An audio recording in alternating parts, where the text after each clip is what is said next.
Okay, thanks for joining today for the Partnership Lunch and Learn webinar focused on the partnership database. Thank you, Sonia and Judson, for joining us today.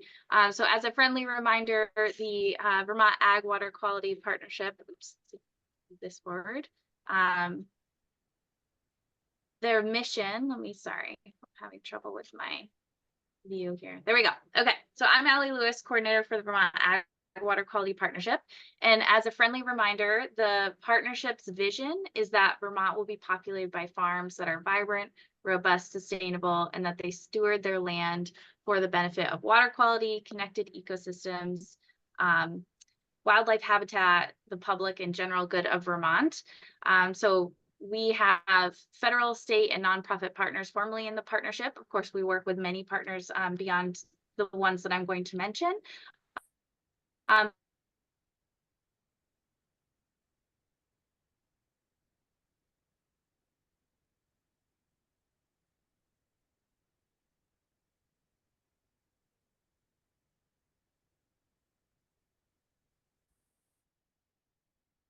think Allie may have frozen.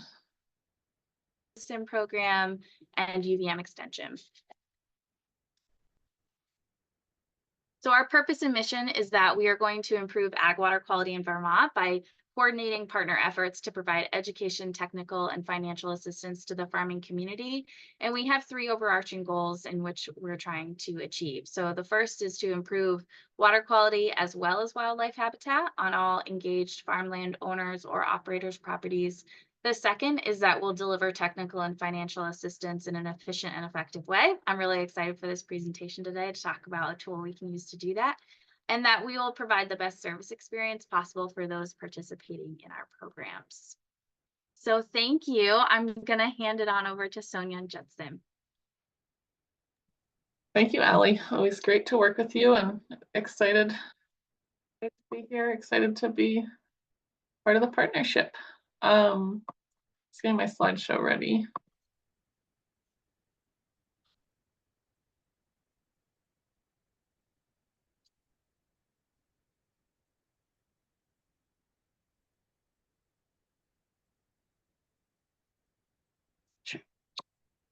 Technical difficulties. I'm figuring it out though. Okay.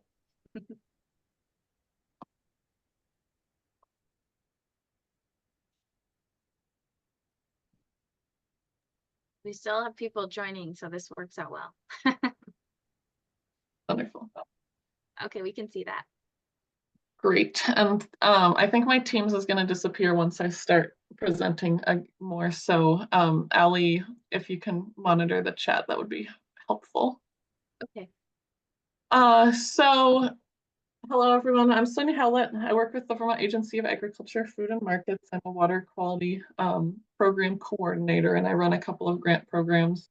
And then one of my other roles is kind of engaging in some of the partnership work we do and coordinating that.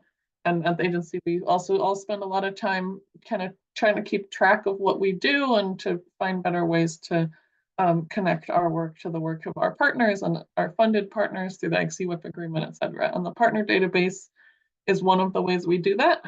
So excited to share more about that today. And Judson, I guess you can introduce yourself when you present your parts, but Judson's here today to talk a little bit about the data side of this as well, which is very much his specialty. So we'll talk a little bit about how this partner database came to be, what it is, who accesses it, and then Judson will share a little bit about the data we've collected over the last, I guess closing in on 5 years.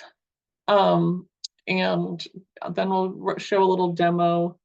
I think just something to be aware of is like not every member of the partnership necessarily has or should have access to the database, but I think it's really important to understand what is being collected and how that's happening, because I think it is really an underpinning of the work that we all do in working on farms and making water quality projects happen. So I'm not going to bore too many of you with the in-depth history, because I think a lot of you all kind of know of how water quality work in Vermont came to be. But I do think a lot of what we do in the Agency of Ag and in the partnership as a whole does really come down to the total maximum daily loads that were assessed in Vermont by the EPA, the Environmental Protection Agency, and kind of being this from above statement of like, water quality is being impaired across multiple watersheds in Vermont, and you need to do more. Each of your sectors need to improve, and that we have these really specific, measurable targets that the EPA said we have to meet, and we have to meet that for the Lake Champlain Basin, but we also have to meet that for Magog and other basins across the state. So that was some of the motivation behind some of the first water quality work happening in Vermont. This partnership was, a big part of that. When we heard that from the EPA, we was like, well, we need to work together with our partners. So NRCS was a really central player in that, and the rest of us, state and federal agencies in the partnership kind of banded together. And then we had the Clean Water Act. We kept working through these TMDLs, and the motivations there were like, we need to be able to track what farmers are doing and what conservation practices are being implemented. And also kind of what you heard from the water quality partnerships mission and vision is we need to be able to do that in a way that we're kind of in line, aligned, and are understanding what each other are doing on the landscape and who's been to that farm and what kind of conversation might be happening there, right? How can we align our efforts the maximum possible? And so one of the early ideas was, let's make a database where we can all see what each other are doing, see what projects are happening. I won't dive too deep into the history, but at one point in time, there was really a hope that we'd be able to integrate more with the federal systems, of knowing that NRCS is funding and doing so much TA for conservation practices in Vermont. With 1619, that was challenging, but we tried to work a way that NRCS at least could have access to the partner database. But Vicki Drew really was helpful and instrumental in this initial idea.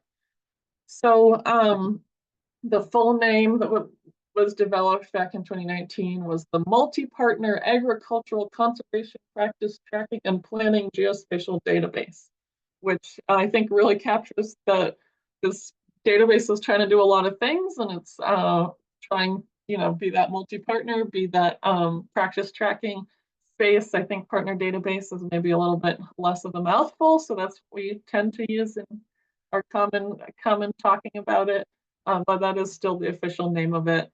And yeah, I've said this already, but we're really was focused on planning and tracking best management practice implementation on farms in Vermont. Again, with the goals being of that coordination being the primary goal, along with the tracking and trying to find a way to do some of this reporting. With that in mind, right, with great data comes great responsibility, I guess you could say. We are tracking practices on farms across Vermont, and we have a ton of data in there, and that is, to a certain degree, somewhat protected information. It's not quite as formally protected in the partner database as it is, say, in NRCS's systems, but we recognize that we have a responsibility to uphold, some safety around that information. And so for that reason, we have a quality assurance protection plan that goes into kind of who has access, when and how, and like what are good uses of the data versus what are not authorized uses of the data. Also, that plan goes into like how to enter the data correctly so that it, is clean and accurate and doesn't have gaps in necessary information. We also require users to really use the data for the purpose this database was put in for, which is for implementing practices on the ground and for working with farms. So we don't really see this database as so much of like a summary reporting tool, although it has some of that functionality. we're really trying to focus the use on, ways of working with farms and making that process as efficient and as smooth as possible for the farm and for the state as a whole.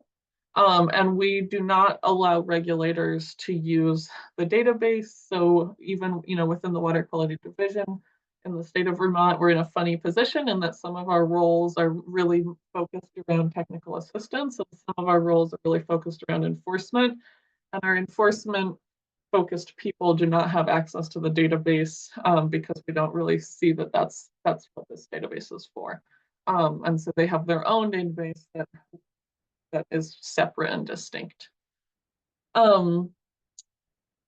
Within the database, we have, the water quality division, the program coordinators like myself and Judson and some other folks are kind of more on the admin sides, where Judson primarily administers the partner database, lets people in, gives them logins, whatever. And then a lot of our staff report our visits, which farms we've been to, which grants we have with farms. So we're currently this year, for the first time, there's a new way to track which state funded grants farms have farm by farm. And so we are committing to upholding that information and keeping it up to date. And then there's also, we're exporting the most recent inspection date, and also we're inputting practices. So we are both a user and an administrator at once. We have a number of other user organizations who are already active in the database. That includes the districts, UVM. Some newer users include NOFA Vermont and the American Farmland Trust. And those are all people typically who are funded by some of our Clean Water Fund Ag CWIP funding. And they are reporting some of their on-farm implementation, either technical assistance or practice assistance into the database. Judson will talk about this in a moment, but all of the information that we're capturing, we do end up reporting to DEC, who helps summarize that for our annual reports to the EPA and to the public. So they do not have access typically to the actual information in the partner database. Instead, we send them a summary, kind of like cleaned up Excel sheet that takes some of the farmer details and names out, but gives them what they need in terms of the like overall picture of what's happening on the landscape.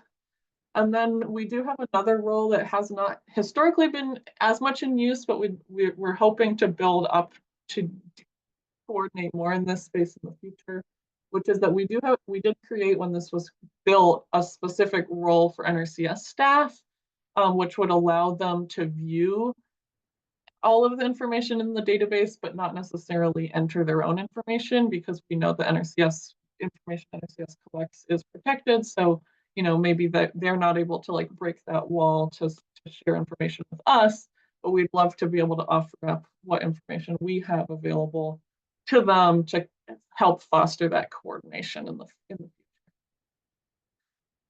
And so kind of all of this is on the website under our Agricultural Clean Water Initiative program /partner database. And it talks a little bit on that page about, there's a link to the quality assurance project plan.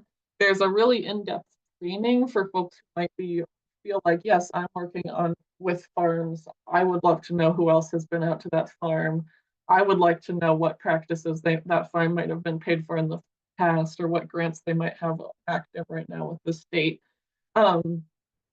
water quality division, I should say. And so, if you're in that role and you think, wow, this could be a really useful tool for me, we do have a training that's really pretty technical around, logging in and what you can enter and how. And so you can find that as a recording on this website.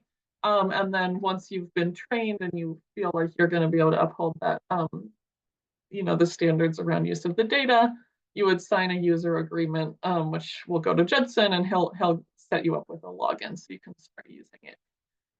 On that note, does anyone have any questions before I pass this over to Judson to show a little bit about what information's been collected through the years and then I will be doing a demo later on as well.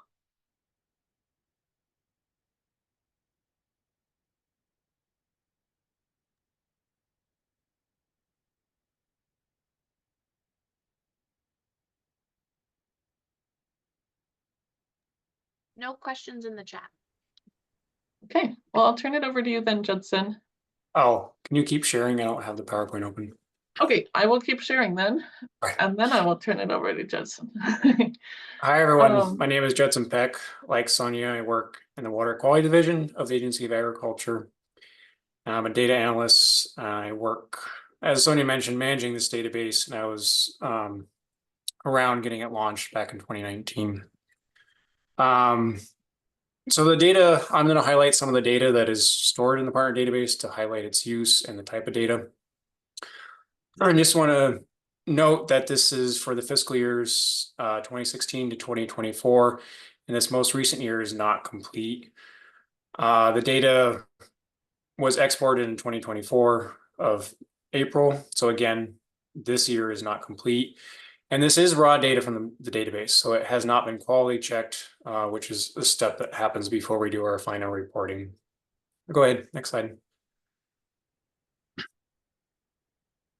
So in terms of financial assistance, as mentioned, there are over 2,000 grants, which are occurring on nearly 700 farms, and those have been entered by 58 users. This all accumulates to over 27,000 practices and a lot of acres. If a practice is implemented year after year, we are counting that acreage every year. So that's why the acreage number is so high. But there is a lot of information stored in here in terms of financial assistance. Next. In terms of technical assistance, there are over 5,000 farm visits logged in the database, amounting to over 12,000 hours. And this is incurred on 956 farms by 80 users across 6 organizations. Again, the technical assistance of the visits tends to span more across multiple organizations, and that is one of the benefits of the database. Next slide. So within the database, farms that we work with, either the partner or us, the Agency of Water Quality Division, there are 474 farms of substantial size as defined by the required agricultural practices, but there are over 2,000 farm points. So there is a lot of data in here in terms of farms that users can view on a map and see where they are located and find contact information for those farms. Next. And then, although the regulatory users have their own database and it is separate, some of that information is populated. So at a high level, users of the partner database from the partnership can see on the farm if that farm has been inspected by the Water Quality Division or investigated or any other regulatory visit. So that has occurred on over 580 farms and amounted to 1,400 regulatory visits. So the farm has been inspected. You can see that that has occurred, and you can see the name of the person who did that inspection if you need to follow up. Again, trying to build coordination.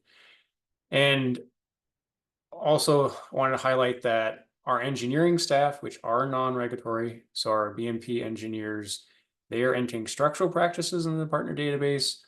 So you can see those practices as well. This is not just a field practice database. Next slide.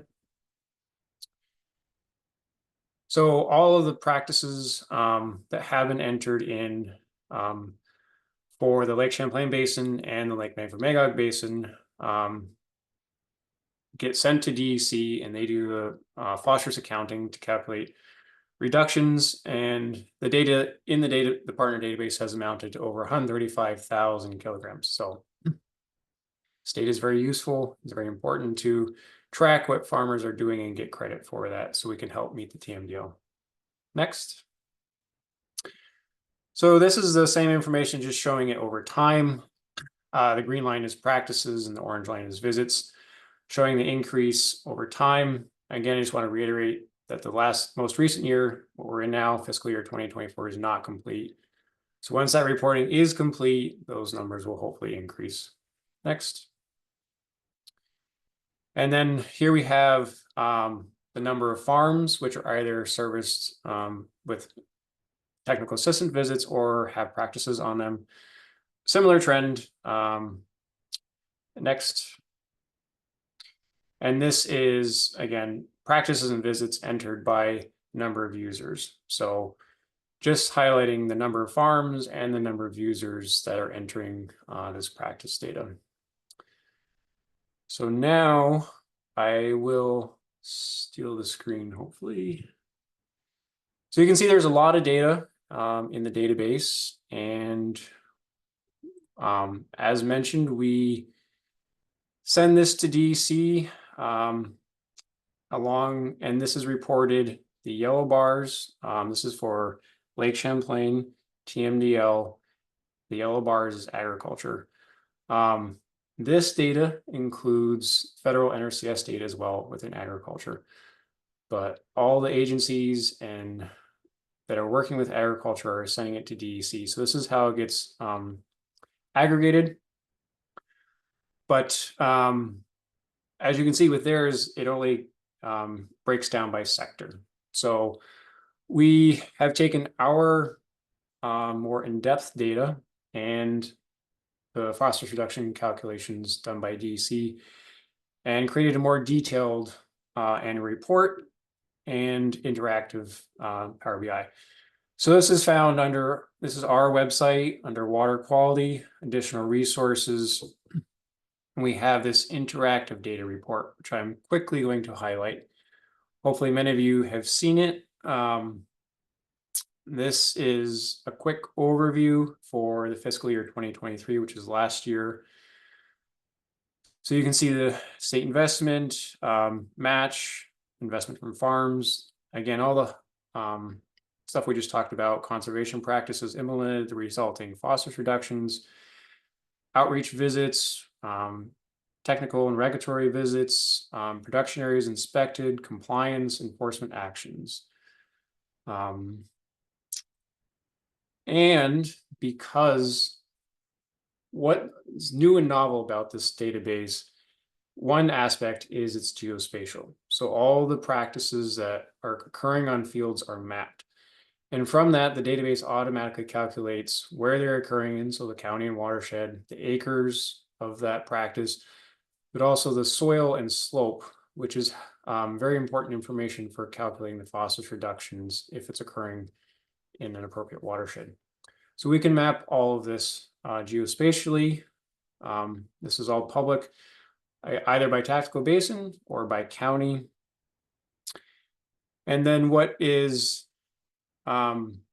unique about this Microsoft Power BI interface is it's meant to be interactive. So this is the I just refreshed it, but this is the investment page. So you can see there's a lot of information here. This is state investment by the Agency of Agriculture, Water Quality Division only, all coming from the partner database.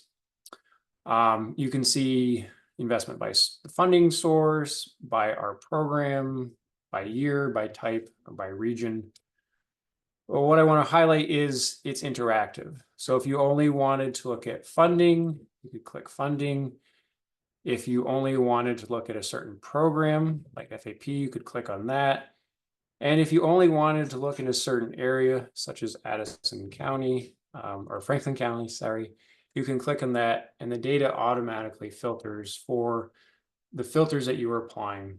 And if you hover over any of the charts or maps, you get the number and legend. So it's a very useful way to get the summary data, and it's helpful because you can filter by a county or tactical basin. So in here, I'm not going to go through all this, but we have acres again, by program, by practice type. So if you wanted to look for a specific program or practice, again, you can filter by any of these maps. You can do that. We also have phosphorus reductions, mirroring these practices. You want to see how much phosphorus reductions are coming from cover crop. In Missisquoi, you can see that over time. So again, you can filter down and get more specific. We also have structural practice data. So like pits, barns, outreach events done by the partnership, technical visits done by our non-regulatory staff and by other organizations like the district, CPM Extension, etc. We do have regulatory visits, which is coming from a different database. All the items that are inspected by a regulatory division. Production areas may be a new term, but production area is essentially the farmstead, and individual BMP practices on a production area farmstead don't receive phosphorus reduction credits. Rather, through our regulatory visits, it's determined whether a production area is compliant or not. So this is compliance data. And then lastly, enforcement. So this is a lot of good summary information. You can explore it more in your own time. Just want to highlight that it exists, and all the data that is being entered into the partner database is being used for reporting metrics. Your organization is getting credit for it, and it's going towards meeting the TMDL. Any Thanks for questions sharing on that. that? A lot to explore. So. Yeah, I think if anyone has questions for Judson, he's a wonderful data guy, and I'm sure happy to answer them. I also just wanted to say, like, yeah, part of it is like any information that's getting into the partner database is getting used, and it's like we need to report on these things, and so it's making it a lot easier to aggregate that. And also, I think another side of that is if your interest is more in some of those summary levels of like what's investment been like in my region, what type of practices have tended to happen here, that Power BI can be a really useful tool for some of that like watershed planning type of work. So I recommend looking at that. Anyone have any questions?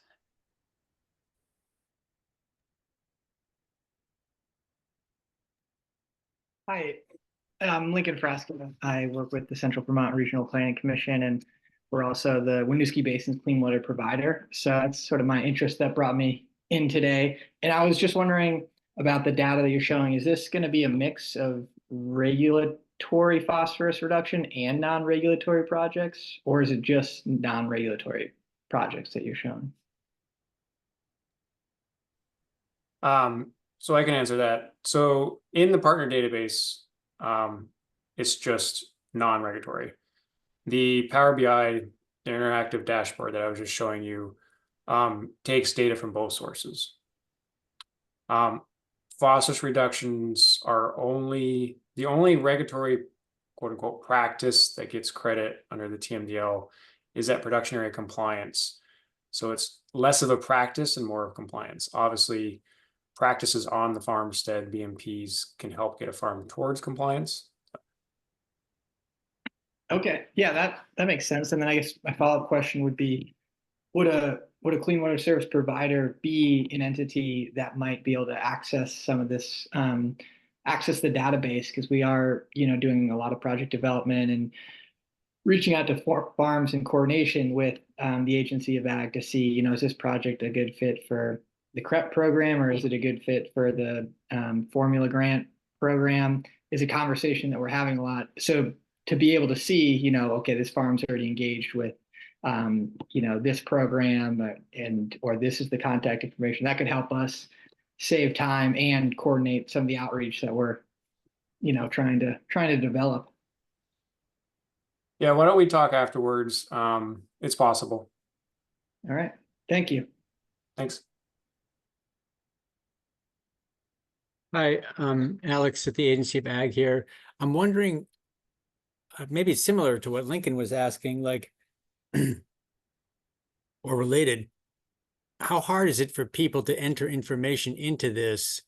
All these partners are supposedly putting stuff in, and is it possible along this to find out, when you look in, to find out how you've touched a farmer? Like UVM Extension did this with them, and then there was this visit, and then there was sort of tracking the shepherding of people through the stages of water quality improvement. So one, how hard is it to enter stuff, and are people finding that difficult to enter their contact with the farmer? And secondly, how much of is somebody able to find out of where a farmer is in their journey? Yeah, so I think this will be more clear when Sonia does her demo. We try to make it as easy as possible to enter the information. Again, Sonia will provide a quick demo. There's copy functions, duplicate functions, so it does get easier over time as well. And the database is farm centric. So as Sonia will show momentarily, you start with a farm and you can see all the data related to that farm, whether it's visits, its practices, or grants. Everything entered has a timestamp, so you can sort of see over time. I think that may answer your question, but why don't we let Sonia give her demo? Sounds good. Yeah, and if more folks have questions around the data piece of it, we can circle back to that. But yeah, I'm sure you're all eager to see it in action. So I'm going to share my screen again, and try to drag this in. Can you all see that? Not yet. Okay, wait.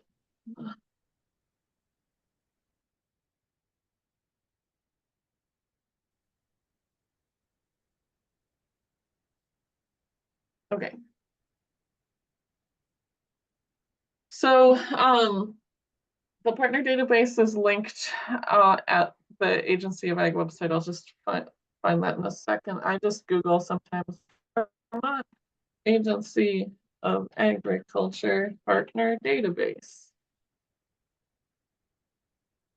And then it will pop up probably pretty immediately, and there's a link right there.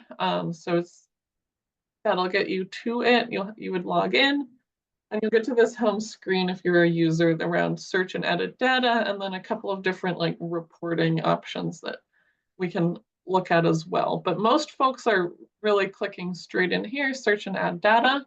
And what this is going to pull up is it's going to pull up a map, and it's a search bar at the top. I'm going to be looking within one of our test farms, but you would search maybe by the farm name or by the town. That would pull up a list here that you could then select from. As we all know, there might be the same last name on a number of Vermont farms, so you'd have to figure out which farm you're trying to look at. And you would then click on. And like Judson said, this is very farm centric. So at this point in time, now I'm like looking at this farm, and I'm looking at the history of folks having worked with this, in this case, test farm, so that there's some information maybe saved around its location. There's typically some information around who's operating the farm, like how to contact them in terms of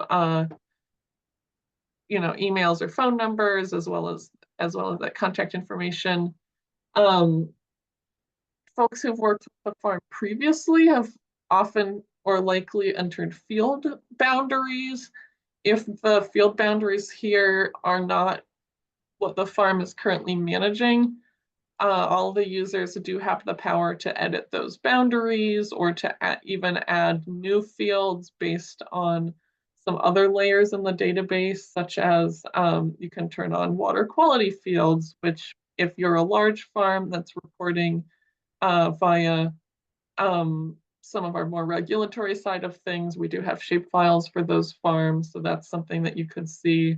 And we do have a quite old CLU boundary shape layer in as well. So if you were maybe, they've started managing this field, it would be pretty easy to add that from the CLU boundary.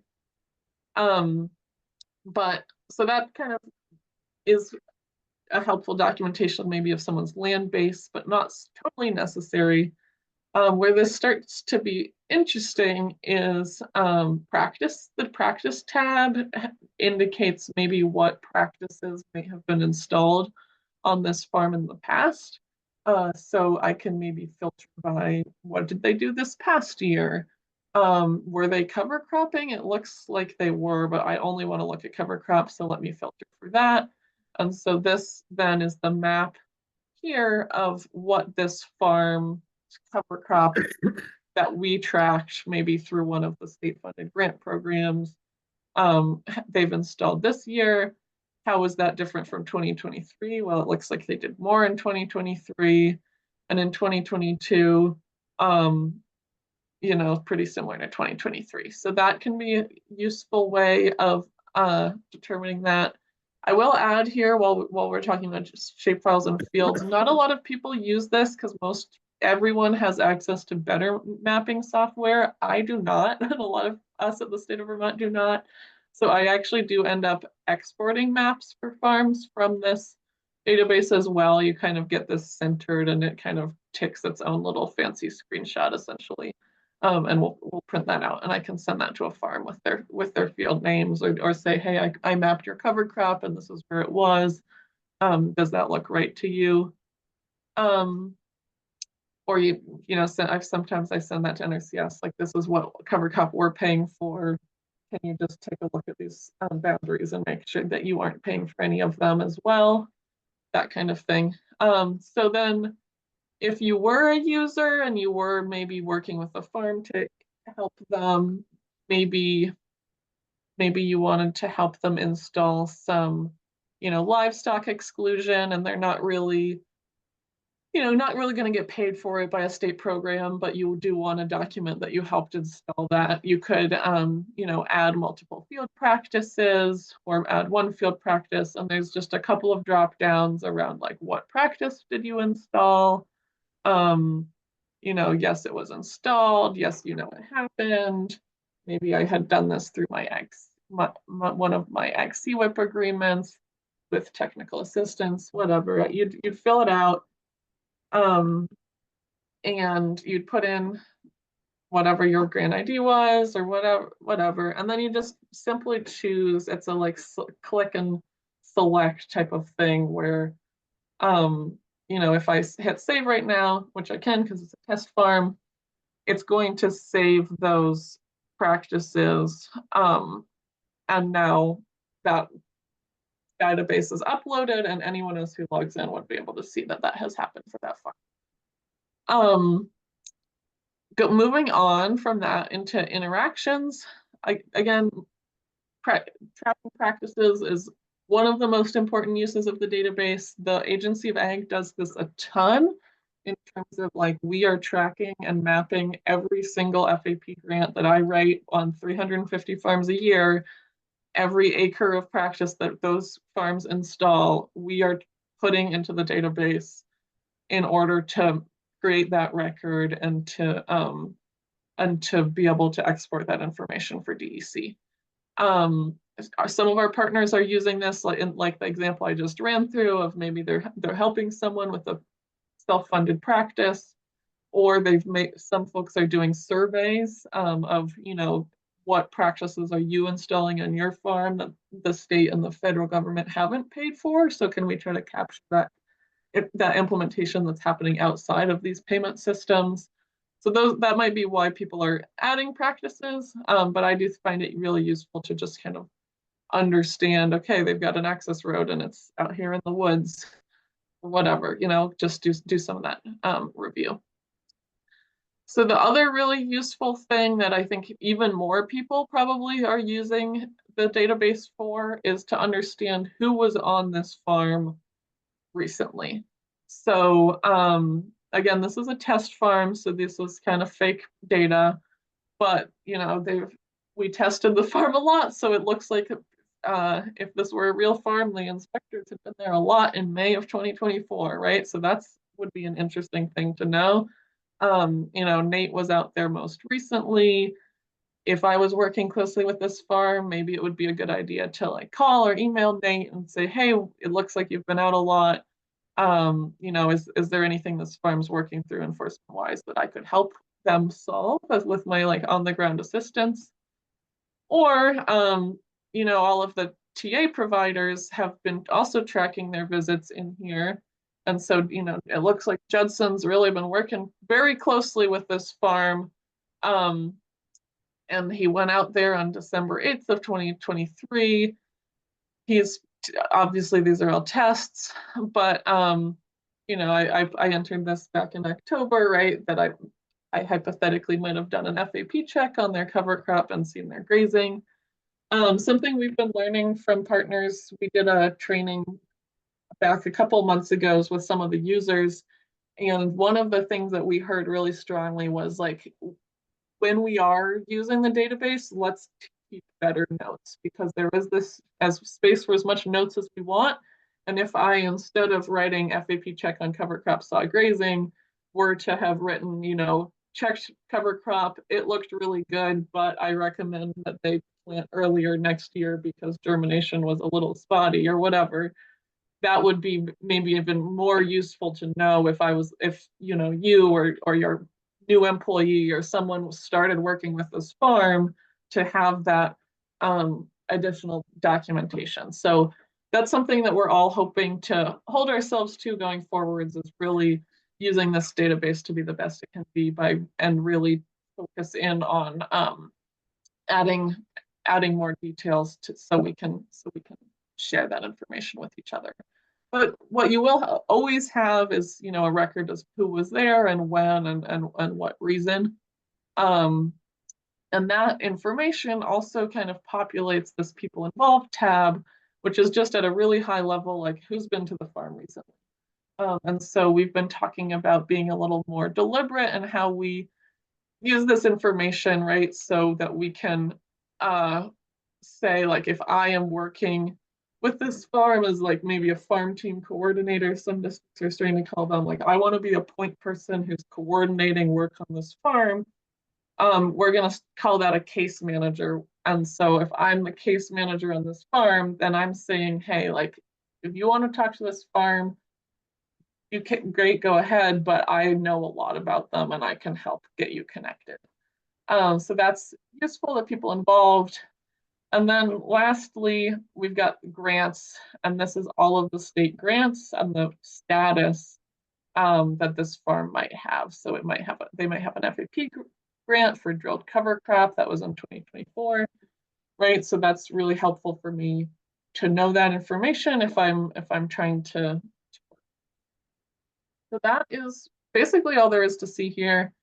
I won't go super deep into these, but I do just want to flag that there is also a bit of a reporting situation. So you could say like, who has, you know, a current FAP grant in my county. So you can, you know, select that way. Or similarly, you know, I want to generate a report and like look through and see how many acres of cover crop there are in my county. You can export that as well. You know, where did I go this year that I entered into the database? You know what? You can export that too. Just, you know, filter for yourself, filter for this year, export that, and you'll have a list of where you were. Who visited this farm? That's really what the like main database is for. But once you want to start slicing and dicing it different ways, you can get into some of this reporting side. So I will stop sharing. I hope that was useful for folks to see visually what that looks like. Does anyone have any questions now that they've seen that? I can open it back up if I need to, but would love to just chat. I think there's some folks on the call who have also used the database. So if any of you want to comment on that experience, that's also helpful. I am glad to see some folks from the Ag Dev division on here as well.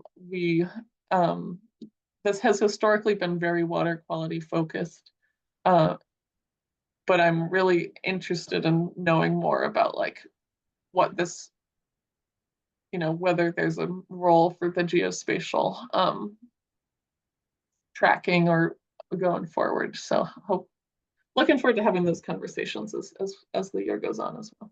Yeah, Alex. On that note, I guess I'll put it out to other people here. Like, is anyone using this to say target people? Like you just showed how you could run a report to, would there be a way for people that are in business development or other kinds of things, funding programs, whatever? Is anyone using this to sort of figure out, well, these people should really be applying to our program, or I want to talk to this, I don't know, that type of thing. Is anyone, because I could see potential for that for some things I'm working on. So I'm wondering how other people are using it to target, if at all.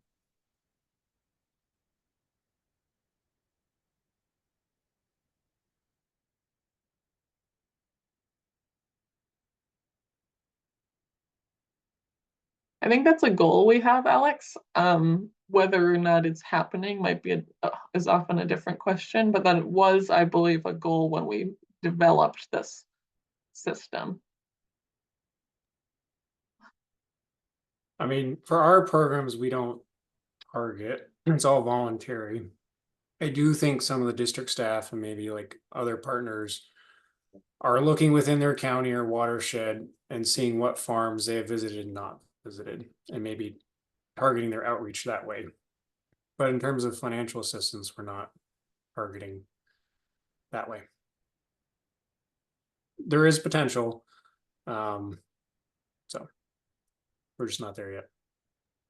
Yeah, I think I've heard of people being like, I'm brand new to this region and like what farms are there? Who did my predecessor potentially work with? Who might we not have worked with, but the state seems to know that they're there. I don't know if that's what you were thinking about when you talked about targeting. Yeah, I can follow up with you later, but I see what you're saying, and it looks like there's potential there, and I'm glad to hear it's sort of on your radar. That's great.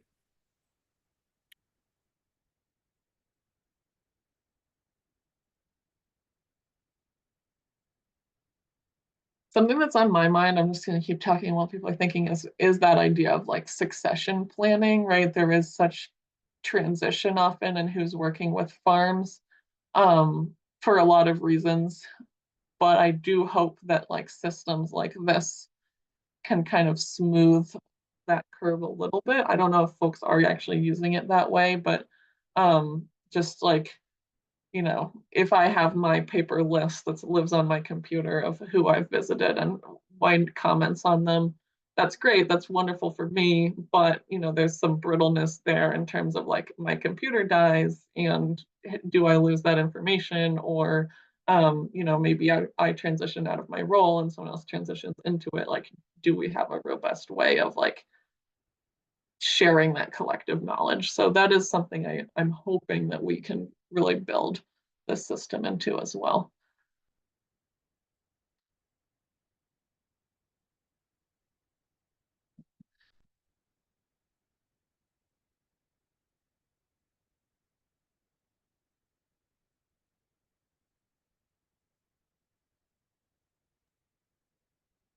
I'll just add, if we've piqued anyone's interest in using this database and you think you might want access, feel free to email me. We can discuss further. The criteria is actively working with farms to implement conservation practices, but we can discuss further if you email me.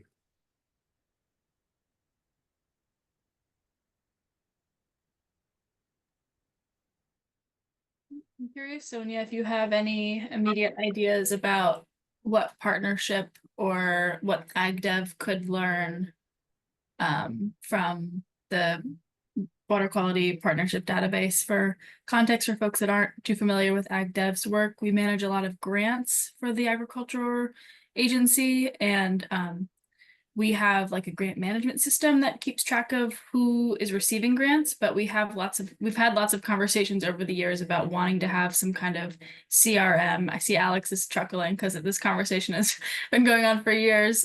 We don't have a customer management system for the time being, but I'm just curious what thoughts you might have for us, Sonia, about what we could learn from this, or if there's data that you could share with us to help us get a better picture of farms in Vermont. Yeah, that's a great question, Gina. And I think it's kind of part of like, well, what do you need or want? Or like, is this sparking anything for you?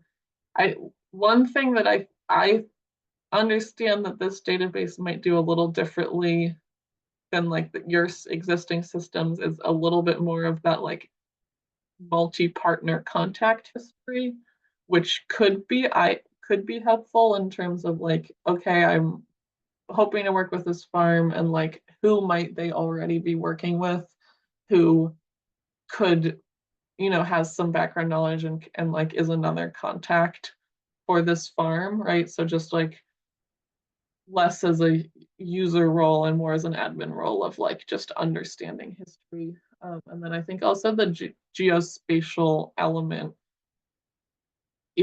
might become increasingly relevant as like the environmental justice and stuff comes on to being required. So I think I have little knowledge, but one of my understandings of the like environmental justice bill is that there's going to be an increasing pressure on state agencies to think about kind of like geospatially where their projects are happening and what environmental justice population map intersections that might have with like investments of dollars.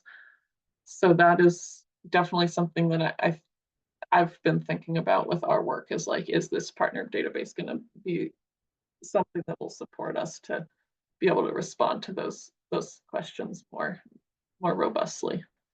I don't know. Those are just a couple thoughts. That's super interesting. Sonia, how easy was it for you to get your grants into that system? Pretty easy. I mean, it's similar to entering a practice as you look up the farm and then you're like, this much money. Okay. This program, I think it would require a conversation for sure around like, yeah, use and intent and all that, but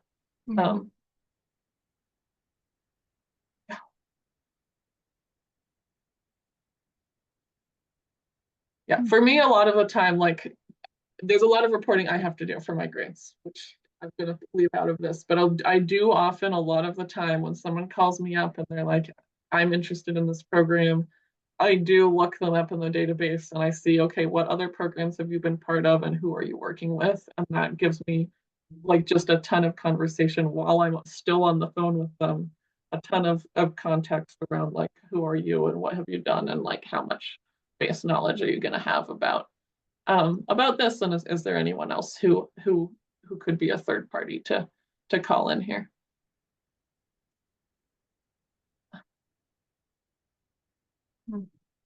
That's great. Yeah, it makes me think about the farms that interact with agency grant programs and then also with the farm viability program. And the agency does a lot of work kind of facilitating access to those TA partners. But I don't know that we're always aware of who ends up actually getting that support at the end of the day. So yeah, I don't know what the answer is, but I appreciate the questions and the opportunity to come and learn. Thanks, Gina.